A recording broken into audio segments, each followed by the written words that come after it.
All right, welcome to the Behind the Sermon and More podcast. Jess, you guys came up with that name, and I think it's amazing, so I'm grateful for that. Hey, super excited today. We have one of our staff members, Jess Cohey, and a friend who's going to be recording with us today. And Jess, we're really excited to have you, so thank you for being here. Having me. Yeah, absolutely. Tell us a little bit about you and your family and your position here at the church. Yes. So my position here at the church, I get the pleasure of serving on the creative team. I also get to help assist with leading worship every Sunday. I help with our student worship, and it's just an awesome job. I thank God every day that I get to do this for a living. My family, I am happily married to my husband for almost 20 years. Whoa, This you're New so Year's old. Day. I know I am. It's amazing. And Just got married young. That's we got all. married Yeah, super young. that's right. I was like 10. But anyway, we have two awesome kids. Easton is just starting high school this year. He's 15. And then Addie is in 7th grade, and she's almost 13 going on 30. So Yes, yeah. that's amazing. Yes. That's amazing. And both your kids are super tall. They are super tall. I'm Yeah. now the little runt of the family. You are, so they're Yeah, both taller she than is you now. Just now surpassing me. That's so. amazing. Yeah. So cool. Yeah. So cool. Well, hey, we love you and your family. Tell us a little bit Yes. about the transition you recently made, because I know that you came in just kind of working in maybe worship alone, and then God's broadened that to, you've been in the creative world, as you just said, and Yes. you're helping with communication. So you have a lot on your I plate. have Tell us a lot little on bit my about plate. that. Yeah, so I started off when I first came here. Pastor Sean and I had worked together in Georgia, and when he was hired to come on staff, he reached out to me and said they were looking for an assistant worship leader. And so I remember the first time I came here, I just came because, I wanted to do him a favor as a friend. Yeah. And I came by myself that weekend, and I met some of the staff, you being one of them. And I remember I went and got in my car, I drove over to Home Goods and just sat there and cried. And I called my husband, and I'm like, I think we're moving here. Oh, wow. It was just one of those things that I just felt there was just no denying this is where God had us. And we loved our life in Georgia. We had family there. We had great friends. We were very happy there. We had a home that we were like renovating, and never thought we would move, honestly. So anyway, but we've been here now almost 4 years. And since then, I have kind of pivoted a little bit. I still am very involved with worship, but I also right now I'm overseeing communications and like all of our graphics and website and all of those amazing things you see. I help create the vision for that. And then we have a great team that makes it happen. Absolutely. And you guys are doing an awesome job. And we are working to lessen some of that for you, because we know that you have a lot on your plate. But I wanted to highlight that just to say thank you for all of your hard work. You're crushing it. You're doing an awesome job. Thank you so much. And really grateful for you. And I'm glad you guys made the move. So one quick question, because I've never asked this. Okay. What was Michael's response whenever you said, hey, I think we're moving here? In Yes. tears at Home Goods. Yes. Okay. What do you say? So, honestly, like I think Sean and I had been talking maybe a couple months about me potentially coming up to visit. And I was like, every time I would even think about it, I get those like little butterflies in my stomach, which is usually for me an indicator of change is on the way. Yeah. And so I mentioned it to Michael kind of just in passing, and he's like, well, I think you should just see what he has to say, like just go visit. So, and my husband, I was a stay-at-home mom for many, many years, and then I had just been working part-time when I got this opportunity. And so I remember when I told him, like, hey, I think this might be something and we need to actually really think about. And he said, well, you've supported me our whole marriage. It's your turn. Wow. And I'm happy to support you. So he's like, I can work anywhere. So, Yeah. So he started looking for jobs, and about a month after I came by myself, he and I came up, just the two of us, and just drove around and kind of fell in love with the area. It was just beautiful, and we could just see ourselves here. So he was super supportive, always has been. He's very involved here too. He volunteers in students. He's volunteers with the production team. So all of our family is, this is our family. I mean, this really is. Like, we have no one else here. Yeah. This is our family. I love that. So yeah. That's awesome. And shout out to Michael, man. I know he's a physical therapist, and he, as he said, he can find jobs in a lot of places, but God has used him incredibly really in his role here. He was sharing with me just this past Sunday, the bracelet I have on right now and that he wears, and several others, but it's the 3 circles, just sharing the gospel. He was sharing with me, which is something you've told me earlier too, but he was sharing with me how he and another guy that he works with, they interact with a lot of people. And he keeps a bunch of these on hand. And so anytime someone asks about it, he gives them the bracelet and then he explains what the bracelet is, which is the gospel. He walks them through the gospel. And he said he's had some really cool moments with that. So that's really awesome. Cool. I think they were going to order 200 more. He had me send him the link so that they could order a couple hundred just to keep with them in their cars. And that's awesome. They're little evangelists. Yes, they are. It's pretty inspiring. It is inspired, man. Yeah. Praise the Lord. That's awesome. It's his mission field. So. Yeah. Yeah. And we talk a lot about that living sent, and he's where the Lord has placed him. And he's living sent where he is, which is super encouraging. His parents always had this vision and dream that he would be a pastor one day. And I'm like, well, maybe not a pastor, but he's definitely, I feel like, using his life to minister to others and to evangelize. Honestly. Absolutely. I mean, it's really cool. Yeah, it is super cool. Someone said to me recently, they're like, Zane's my 15-year-old son. And they said, hey, Zane's going to be a pastor. I'm like, Lord, I hope not, And I know that sounds so bad because this is what I do and I love what I do. And God's called me without a doubt, God's called me to do it. But I'm like, man, you can live out your faith in so many different ways. And if God calls him to be a pastor, that's great. I don't want him to ever feel like, oh, my dad did it, I need to do it. It's kind of the family thing, whatever.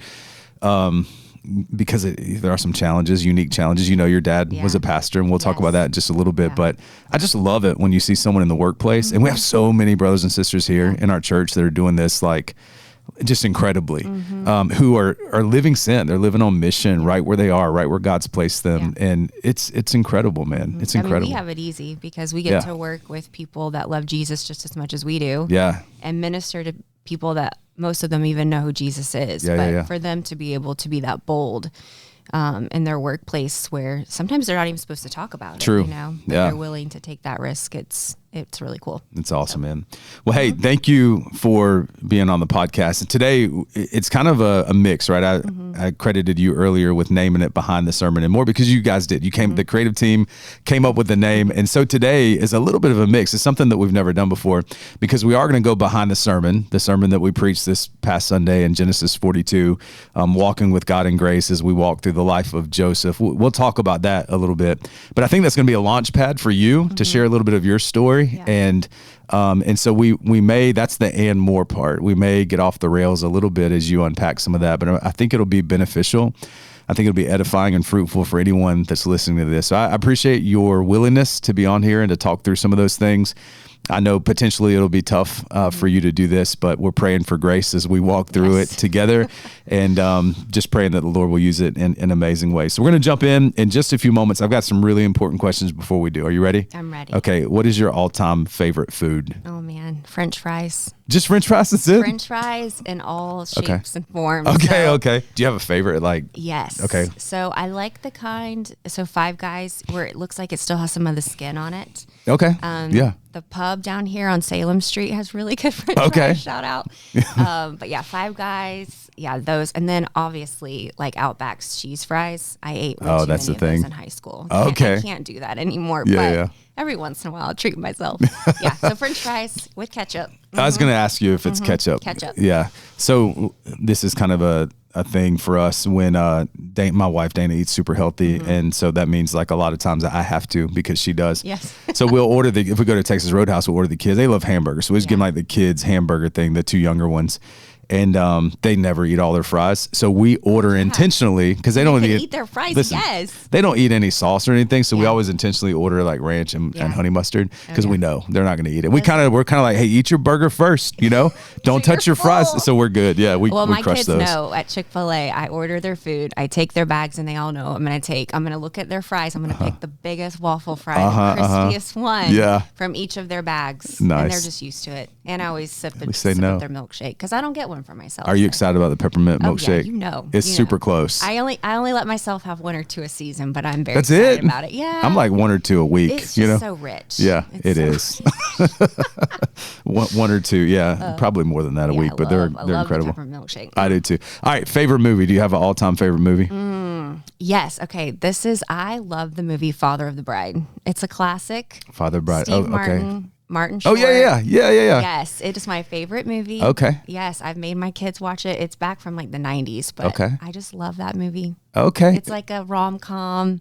I love the house. Okay. I That's love awesome. interior design, so I true. am looking at the houses and stuff in movies, but it's a classic. Oh, So good. No, but that's it awesome. probably make you cry because you have daughters. So. It probably would. And, I used to never cry. There was probably the first like 15 years of our marriage. I don't think Dana had seen me cry. Yeah. And like now I cry every day. I've seen you cry now. Yeah, I know. Like everybody's seen me cry now. I just cry. I don't know what's going on. So, so that movie would definitely make me cry. Hey, so funny story. Jesse Davis on staff with us. He's like into lots of things, right? He's a pretty eccentric dude. Yes. He just likes, Star Wars and I don't know, all the things, Disney things I've not seen. So I was like, hey, what's your favorite movie? And he said, what did you say? Father of the Bride? His was the Princess Bride. Princess Bride. Yeah, that's his all-time favorite movie. Have you seen that movie? Nah. That's weird. Yeah. It's weird to not. Maybe I No, have. it's weird that It's a that's weird. I thought so too. Love you, Jesse. Yeah. So anyway, I just kept moving. I didn't know what else That's to do. Hey, so I know you're an incredible worship leader. God just really gifted you. Do you have a favorite, like all-time favorite worship song? Okay, I have two. Okay. So one of them is more of a hymn, but it is well with my soul. Oh yeah, so good. That's my favorite. And then worship song is probably more of a recent song in the past few years, but it's Gratitude by Brandon Lake. I love that song. Yeah. I can't sing it without tearing up. It's my favorite. It's a good perspective song too, right? Yeah. Like just today in staff worship, we really focused on having that attitude of gratitude and how it's the antidote to stress and even some anxiousness that we have, just like that perspective of what am I grateful for? I think that song really helps to draw you into that in a pretty incredible way. So yeah, I agree. That's awesome. One of my favorites. Yeah, when I flew to the Dominican Republic in January, we went on a mission trip. I just had like all of Brandon Lake's songs on repeat, and I don't think I've ever really listened to the lyrics of some of those. And so good. Even like the one about Joseph and his coat. That the coat of many colors. Yeah, just some really he has some really creative lyrics there. But that's awesome. All right, last question in this bracket. Do you drink coffee? Do I drink coffee? Yes. Sorry. So give me your rundown. Like, what's your favorite coffee? Okay. So I am trying right now. I'm currently trying to not drink my coffee so sweet. So at home, when I'm home, I have an espresso machine and I'll make that and I'll just put a little bit of nut pods, which is like an almond coconut blend. Okay. And then, but if I'm out, like if I'm at Starbucks or something, I'm going to do the real thing. So my favorite Christmas drink that's out right now is the caramel brulee latte. Okay. Starbucks, or I just like an iced caramel latte. Okay. Yeah, I love. What is brulee? Is that when they like light it on no fire? idea. Is that what brulee is? I have no idea. It sounds fancy. It's sweet, isn't it? It's sweet. Yeah. It is sweet. So it's a treat, but I love coffee though. Yes. I've learned I love cream and sugar. Yeah, Maybe exactly. Coffee, Yeah, not so much. So I'm trying to train myself to learn to love It's like coffee. the coffee part. Yeah. Yes. No, that's good. Well, the reason I asked that question is I've learned since I've been here, I was here just before you guys got here. We have a ton of coffee snobs on our staff. Do. Like I've learned so much about coffee. They're gonna roll their eyes when they hear me even say Starbucks. Oh, for sure. That's not even real coffee to them. Yeah, I don't understand. So I think I said something about the gas station being my favorite coffee at first, and they're like, "That's not real coffee. That's like the what do you call it? It's like a syrup almost to them. Oh, yeah. It's like you just don't drink that." Yeah. I was like, okay, well, I don't know the difference. I just know it's a lot cheaper. You're a simple man, Zach. Oh, this is so much cheaper than everywhere else. You go to the gas station, right? You're gonna save some pennies. But all right. Well, hey, again, thank you for being here. We're gonna jump into just kind of a little bit of a recap of the message, and I want to ask you a few questions based off of that. So, walking with God in grace. This is again the story of Joseph, and this particular section of Joseph's life, we see some things rise to the surface that really encourage us. We see a steadiness of his faith, and we see his character shine in the midst of adversity. So his brothers tried to kill him at first. They end up selling him into slavery, and then he goes to prison. Potiphar buys him. He becomes Potiphar's like right-hand guy. Potiphar trusts him. Then Potiphar's wife finds him handsome, and he rejects her and like runs from her, and she lies about him. He's in prison, and then he finds favor in prison, and then interprets dreams of the cupbearer and the baker, and the cupbearer forgets him, and so he stays in prison. Lots of ups and downs. I mean, he went through so many trials, and really if you trace it back, it's like, man, my brothers did this to me. My brothers are the ones who, man, they did this out of jealousy because my daddy liked me, made me this coat, and cared for me. They've just been so jealous, and they wanted to get rid of me. And now I've walked through so much pain. Well, eventually Pharaoh discovers that Joseph has the ability to interpret dreams. He interprets a dream for Pharaoh about the 7 years of plenty and 7 years of famine. He becomes Pharaoh's right-hand man. He's like the governor of the area, handing out the food. And that brings us to the section of scripture we were in where his brothers come from Canaan because they're in the famine. And Jacob's like, hey, I hear they're selling food in Egypt. You guys need to go get the food. And so the brothers go and they see Joseph face to face. Now, the brothers didn't actually see Joseph in terms of understanding who he is, but Joseph knew exactly who they were. Joseph didn't look the same. He looked like an Egyptian, right? He was walking like an Egyptian at that point of his life. And so Joseph knew who they were. They didn't know who he was at that moment. And there's even a scene there that we read about where Joseph turns his back and weeps. He cries because he's so hurt when he sees his brothers. He loves them deeply, but he's also been wounded deeply by them. And so he talks sternly to them, but he has an ultimate plan. He wants to bring them back. He wants Benjamin, who did not come, to come back. And eventually, as we walk through the text in its entirety, we see that there's forgiveness, there's healing, there's restoration, and prayerfully true repentance from the brothers. Even Reuben, he's like, man, I told one of the brothers, he's like, I told you guys not to do this to our brother, but we did it anyway. And they were kind of confronted with where they were. And so we walked through that Sunday. I believe the Lord used it. But the first part that I focused on is just as believers, we have to recognize the reality of suffering. First of all, we notice the suffering in Joseph's life. He walked through some hard things. The Bible's very clear that God was with him. He was with them through all of that, but he walked through some really hard things. We also see the suffering of the brothers, right? As they're facing a famine. They don't know where their next meal's coming from. They're really struggling. And so they're going through a hard time, so much so that they travel to Egypt just to buy grain, just to get some food to eat. So suffering is a part of life, but it's not a pleasant part of life. It's a difficult part of life. The reason I highlight that today is, Jess, I know that you moved here from Georgia. You didn't expect to move here, just doing a friend a favor. You came up to look at it, and you ended up in a Home Goods parking lot crying to your husband saying, I think God's calling us here. And God did call you here. Yes. And you moved here, but almost immediately, through making this big move from Georgia, everything you knew, to come and, find a place to live. And shortly in the midst of that, COVID was happening and your life was hit like crazy. Can you just talk a little bit about that? Yeah. So a little backstory. So my dad was a pastor. I was a pastor's kid at the same church for 29 years in Central Florida. I have 4 siblings, and my mom stayed home with us, and we were there all the time. If the doors were open, we were there. So my dad was an amazing pastor. He'd been retired for probably 3 or 4 years at this time. And so when we told them that we were moving, they were not super thrilled because we were only about an hour away, and we would spend a lot of weekends up at their house in the mountains, and they loved one of the most beautiful areas in the world. Yeah. Ellijay, Georgia. Shout out to Ellijay. Yes. Yeah. And so my kids very close to my parents, and so they were just sad, as I understandably so, that we were leaving. But my dad was so proud of me. My dad would brag about all of us, not just me, but he was just so proud. He'd watch our sermons. Little known fact, he called Zeb refined. He really believed that you were a very refined speaker. Come on, somebody. Yes, literally the only person in my whole life that's ever called me refined, and I just appreciate that. Yeah. It's awesome. He loved you because you were so down to earth, but yet refined. So awesome. Anyway, he would watch our services and make his friends watch the worship portions too, so they could hear me sing. So anyway, my dad was amazing. So, we lived here, I guess, like about a year. And it was a Friday afternoon. I was off work, and I remember I was at South Point at the mall. And my dad called me and just said he had COVID. Him and my mom both had COVID, but they were kind of on the tail end of it. And he'd been fine.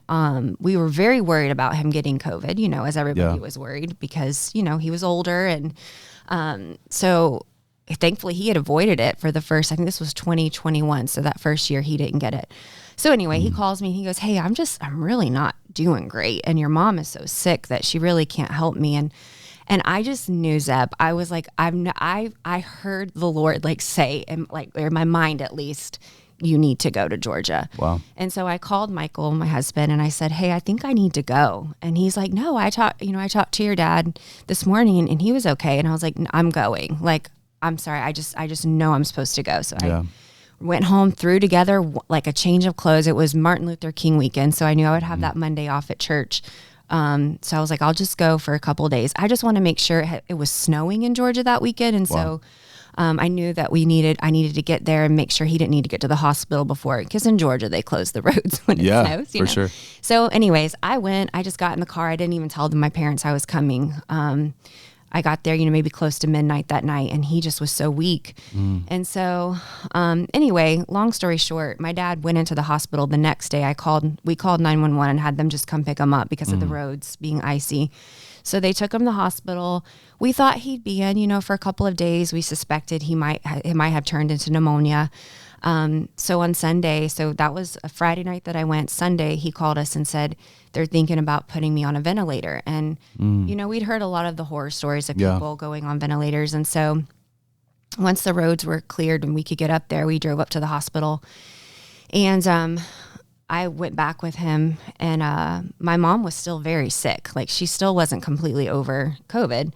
So she was very weak. And so I went back there and sat with my dad in the hospital emergency room, and he said, I'm just going to go ahead and tell you now, like, what I want for my service, my funeral. And I said, Dad, like, no, you're going to be fine. But I think he knew, Zeb. I think he knew. And honestly, I feel like I knew too. I just felt like God had prepared me, even, that day when I got the call on Friday to head. I think I just knew that there was something significant was going to happen. And so he gave me the songs he wanted sung in his funeral. He gave me the person he wanted to preach at his funeral. And I wrote it all on my phone. And I'm just, I'm just like, Dad, we don't need this, but I'm going to do it because you're asking me to. And he was very weak and labored. And so after just, talking to the doctors and everything, we decided to go ahead and move forward with putting him on the ventilator, because they told us that was our only choice. If he didn't go on the ventilator, they didn't know that he would be able to pull through. They literally said his lungs were like ice, like just if he were to cough, like everything was so brittle. And so anyway, that day we called, we made all the phone calls. We called our family that lived out of town and let them FaceTime him and just pray with him. And I have videos of this. I can't go back and watch them, but I do still have them of us singing Goodness of God, which was like the song that he at the time loved so much. And I have, us singing with him and holding his hand. And so, we said goodbye, hoping that in a few days so he would be taken off the ventilator and he'd be on the road to recovery. But unfortunately that wasn't the case. And he was on the ventilator about a week. And then we got a call that we needed to come to the hospital, that he had pretty much already gone. They were just keeping him on life support at that point. So it was shocking. Yeah. And it just turned our world upside down for sure. So. Wow. That's a lot. That was a lot. Yeah, it's a lot to digest. And I really appreciate you sharing that. I remember that season well. I remember just thinking, gosh, how do you help? I mean, there were so many that were going through similar things. And when it hit so close to home, here in our church staff, and you're trying to figure out, like, what do I do? I know we had so many on our staff. It's like, how do we help Jess? What can we do for our family? And at that point you feel really helpless, right? Even you're there at the hospital and you're like, what do I do? How do I help? How do I be supportive of my mom? And tell us about your siblings. How many siblings do you have? I have 4 siblings. Okay.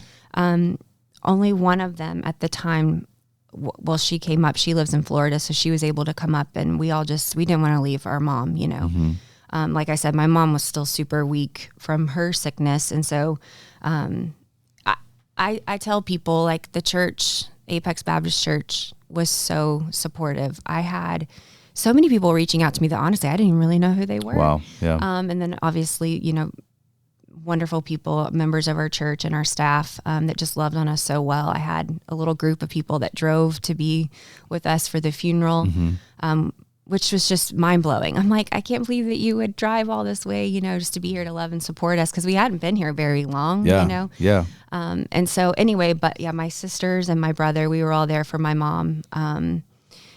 It was a long week. And I think that we all, everybody was just trying to be positive and believing that he would pull through. And even I remember one night they only let 2 people back at a time, and you had to fully dress, and the protective gear and everything to go into the ICU. And my husband and I went back there, and he hadn't been responsive, but I had played a song. I think it was "Thank You, Jesus, for the Blood" that we had just sang it in church. And so I was playing that recording for him, and he squeezed my hand. Oh, wow. And my husband said, "Jess, did you just see that?" And I said, "Dad, can you hear me?" And he shook his head, yes. Wow. And I think I had that like hope, like, okay, maybe he is going to pull through this. And so I went home that night just like on this high, like we were all just on this high, like, okay, he's going to make it. He's going to pull through. And that was just a few days before he passed. But it was still like my dad loved worship. And so it was just so like special for me, for him to respond that way and hearing me sing a song that he loved. Special. And just getting to have that moment, just knowing that he could hear me. And I got to tell him, I feel like we left nothing unsaid. My dad knew how much we loved him. We knew how much he loved us. Like that was the redeeming part of it all, is that we did get that chance to kind of say goodbye, even though we were hoping it wasn't goodbye. But I feel like the Lord he truly did prepare us for, I mean, when I say I felt the prayers, like the peace, it was almost like you could feel it in the room.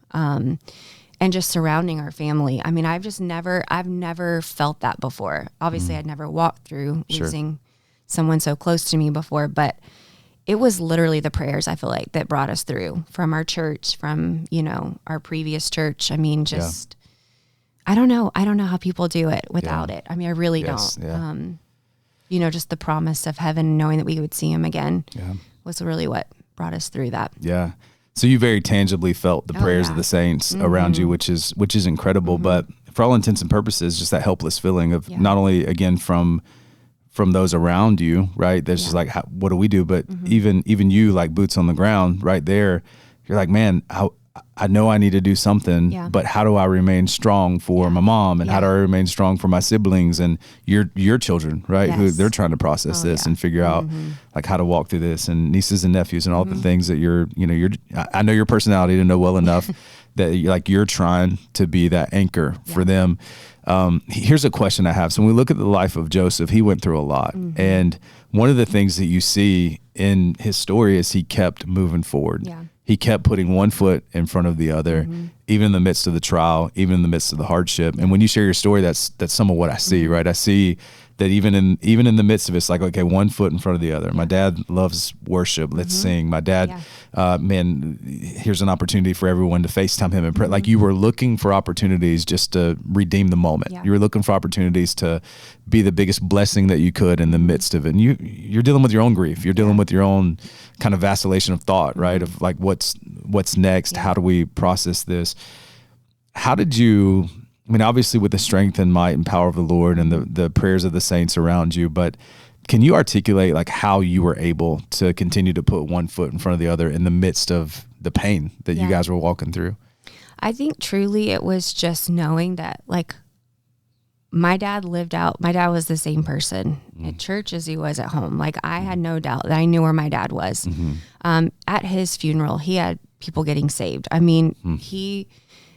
obviously wasn't perfect, but like I knew that I would see my dad again. And I felt like this was the time to really live out my faith. I sing these songs about believing in the hope of heaven. I sing that, but do I really believe it? And it was my chance to actually like live that out. Yeah. And so honestly, like driving away from, I think I stayed with my mom a few weeks after he passed, and driving back to North Carolina after that was one of the hardest things I've ever had to do, like to leave my mom by herself, I mean, her husband's only been gone 3 weeks so unexpectedly, and I just was like, okay, like I'm going to drive home, but like we're moving back here. Like there's no way I can like leave my mom here by herself. I mean, I have a couple other siblings that live nearby, but I just wanted to be there for my mom. And so I think me and my husband both just assume like it's a matter of time. We're probably going to need to move back. But that's one part that I feel like has helped me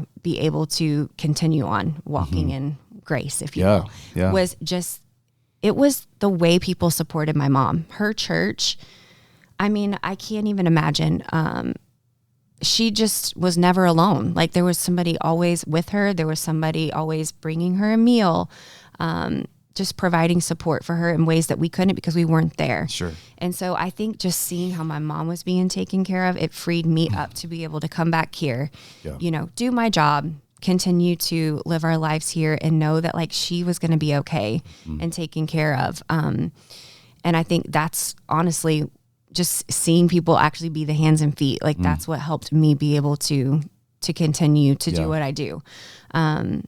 And even when I came back here, like the support that I had from everyone here, I mean, just incredible. I remember, I think I sang that first week back from his funeral, and we sang one of the songs. I don't think it was intentional, but it was on the set list to sing 10,000 Reasons. And oh man, I think I had tears running down my face the whole time. And if people knew in the room what was happening, they probably were just like, this poor girl, why is she up there singing today? But I had to, that worship is what brought me through. I mean, I could think of several songs and scriptures, and those scriptures that people would send me, the prayers, the worship songs they would send me, that is what truly brought me through. It's awesome. And still does to this day. I mean, I still hear that song and it will take me back, and I just think of my dad. I think of my dad all the time on Sundays when I'm driving in early in the morning for church.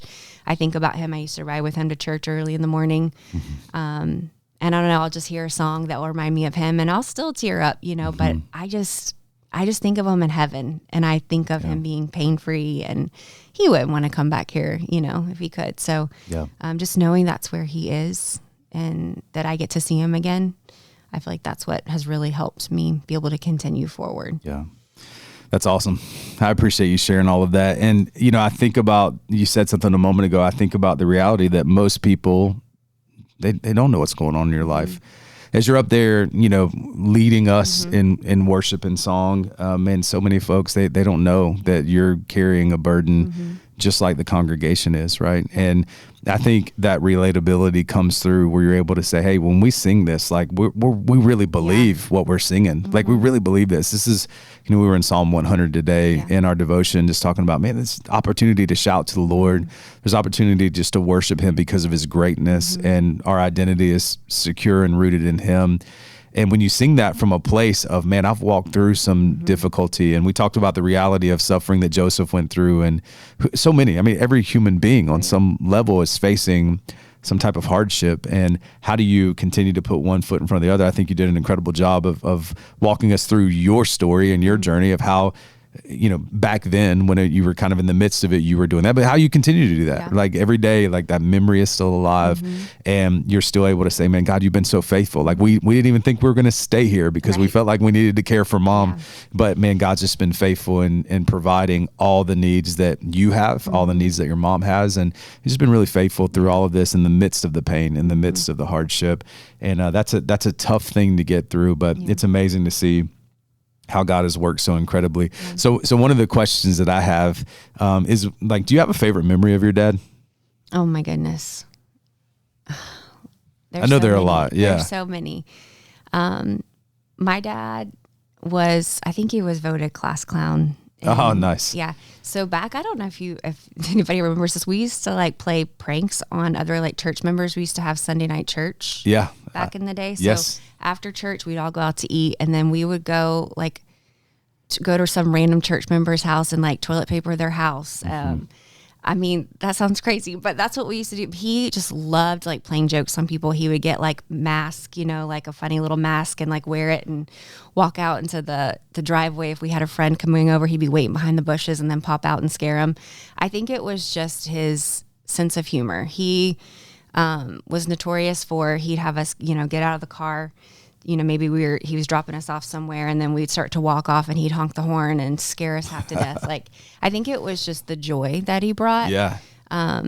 He loved memories too. He loved creating like traditions and memories with our family. And so he started this, I don't know, probably 10 years ago now, but we have a thing where at Thanksgiving, we go to their house in Georgia, and we're still doing this to this day. And we have Thanksgiving, but then Friday morning it turns to Christmas, and immediately yeah. we decorate the tree. we open gifts, like, and that's kind of like our combination, Thanksgiving and Christmas. But it brought so much joy to him. I have videos of him and my mom like dancing around the Christmas tree, like the year before he passed away. And so we are going to continue to carry that out for as long as we live. It's my kids' favorite thing that we do during the season. They just can't wait. And so your house isn't decorated yet? My house is decorated. Okay, yeah. We but it's your my mom's okay, house. Gotcha. I have 4 trees up already. I was wondering. But yeah, my dad, he was just joyful. Seriously, everyone thought he was their best friend because that's how he made you feel. So genuinely, I met him only a couple of times, and he's my favorite person. It just made me feel so good about myself, and that's really he cool. was just so encouraging, and he just wanted everybody to know Jesus. He wanted everybody to have what he had. His testimony was he wasn't raised in church and he became a Christian in his 20s.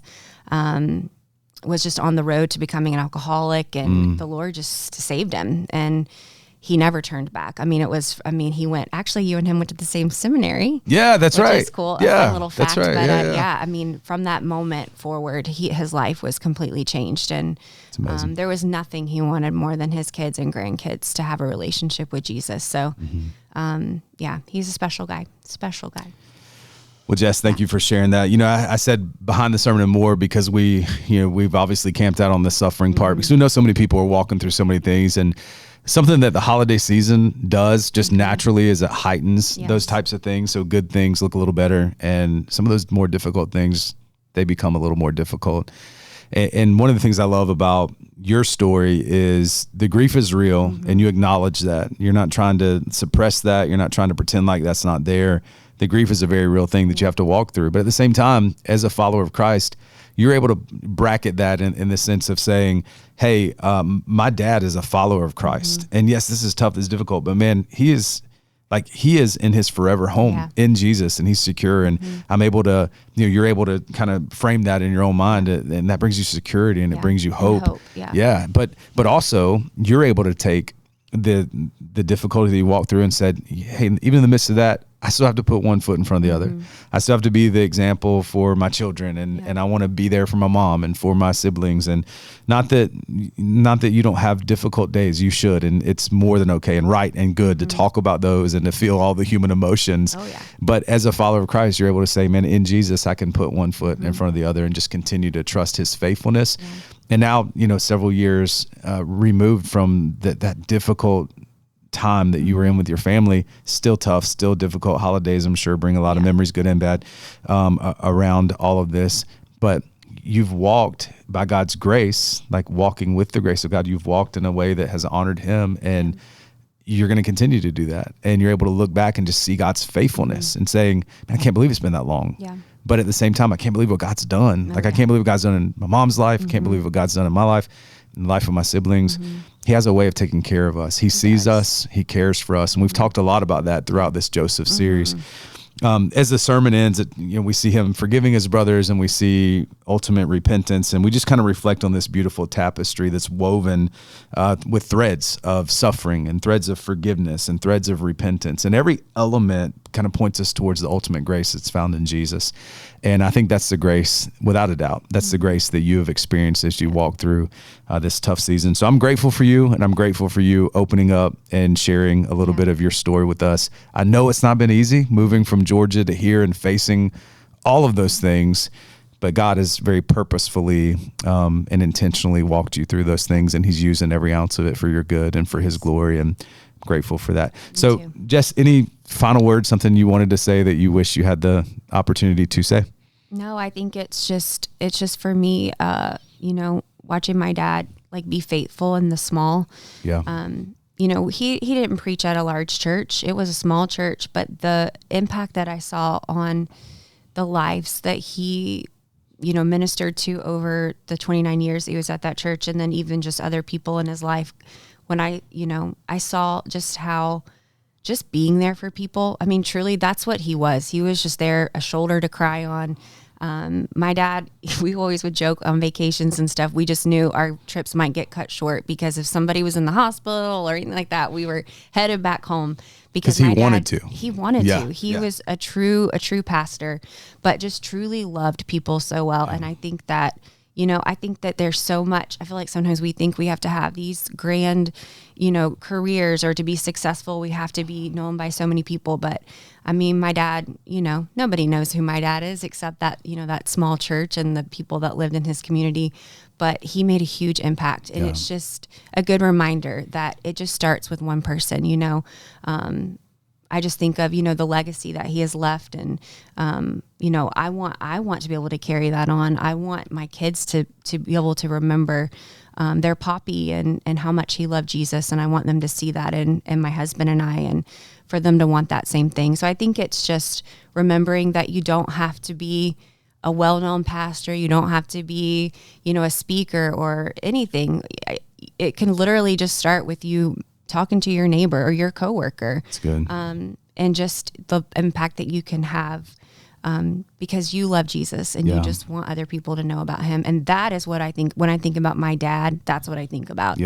Is, man, he loved Jesus. And I want that. I want people to say that about me too, so. Amen. That's the kind of legacy you want to leave, man. Yep. That's an incredible gift for you to be able to articulate that, say that to the listeners, and just encourage us, regardless of where we find ourselves. 100 years from now, none of us are going to be, I don't care what platform you had. Like maybe you write a book or something and somebody comes across it. Like at the end of the day, who cares? What matters is, are you faithful?